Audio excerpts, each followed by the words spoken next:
আসসালামু আলাইকুম। সুজাতপুর বাজার পার্শ্ববর্তী নদী। এই নদী দিয়ে বরাবর হবিগঞ্জ শহরে থেকে নৌকা করে মালামাল আনা যায়।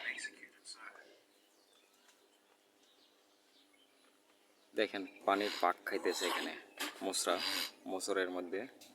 এখানে একটা মোড় নদীর, এই মোড়ের ভিতরে পানি পাক খাইতেছে।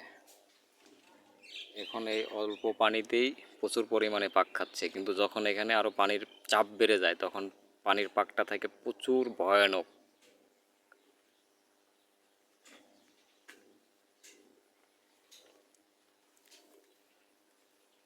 এটা সম্ভবত লাখায় গেছে না ভাই, লাখাইয়ের দিকে।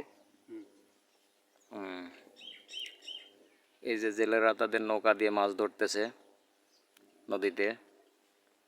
এখানে আরেকটা নৌকা দাঁড় করানো আছে। এখান থেকে লাখাইয়ের দিকে যাত্রীরা যায় মাদনা হয়ে। সামনে মাদনা পয়েন্ট পড়ে, মাদনা পয়েন্টের পরে বুল্লা, তারপরে লাখাই। চাইলে আপনি এটা দিয়ে ধরে ধরে ভৈরব নদী পর্যন্ত যেতে পারবেন।